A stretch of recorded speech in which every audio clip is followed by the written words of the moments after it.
Yeah, I think the film talks about family. I was just thinking about traditional and progressive and just what those distinctions are. But anyway, the I feel like yes, it's about sort of the film broadly is about a sense of inclusion and a sense of integration, if you like, and these concepts of otherness and how they work within the family unit, with the families that you have, the families that you choose, and those sort of very fundamental bonds that we all have, is how it seems that the story sort of works in terms of family, I think.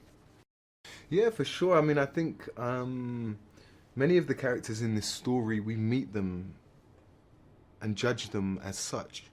And the interesting thing I think about this movie and most movies that are done well is the journey that we see them go on, the changes, the internal moral changes that we see happening.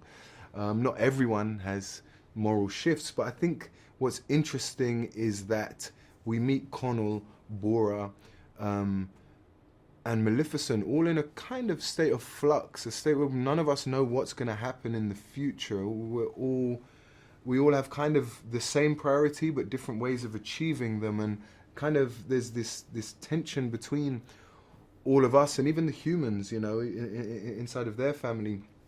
There's all this kind of friction and dysfunctionality inside of their functionality, and this dynamic just keeps changing throughout the movie. And you know, I think the most powerful part of that is this notion that we can change, and we can change our moral views and outlooks. And you change one person's mind, you can change the world, you know. And I think it's a powerful message. And I think in the end, when you see some of the moral journeys and arcs that people go on in this movie, I think for me, it gave me hope. It gave me hope. It gave me more hope than when I look on Twitter, and I feel like people are not so open to changing their minds. But I'm an optimist. Oh, we have to, right? Yeah, I mean, it does, you know, it does coexist. It's just whether it can coexist in a happier form, you know. Those are, you know, it's the sort of balance that we're trying to figure out. You know, obviously there are always going to be forces in our lives that end up butting up against other forces, you know, other people, other things. There are contradictions even within us, you know, within ourselves. And so obviously there are differences in societies, there are differences in cultures, there are choices that people make that are the exact polar opposite of the choices that their neighbor makes. And figuring out how to live together in a sort of functional way is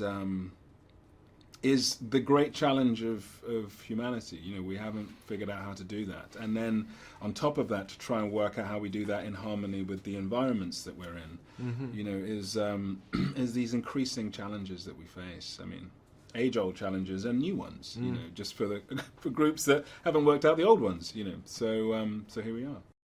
I mean, I think it's very important for every individual to be true to themselves, you know, to find what is your true energy, your true, what makes you happy, what really brings you joy, and how you can bring joy to other people.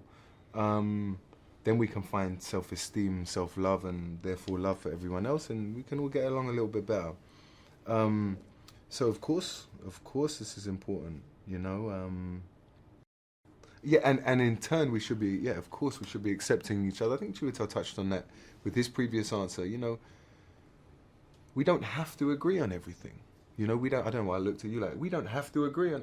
We don't. But, you know, we don't have to share the same moral codes. We have to have empathy for each other, and we have to respect, or try to respect each other's moral codes as much as we can. And I just think dialogue is how we're going to progress. You know, I like to meet people with opposing views from me. You know, politically, I love conversations with people. I would prefer to speak with someone the opposite end of the political scale to try and understand them, and therefore understand about me and challenge myself. And I think that's what this movie does so well, is it begins to open up these conversations. And what an interesting thing to do, to open up these conversations in elementary schools, in primary schools, you know, for the young people. You know, I love the idea that children and adults can come out of the cinema when they're watching this and have these conversations about inclusiveness, about otherness, about multicultural societies and you know, and welcoming, you know, otherness and the opposite. So, I hope that we can help push the needle forwards through this art.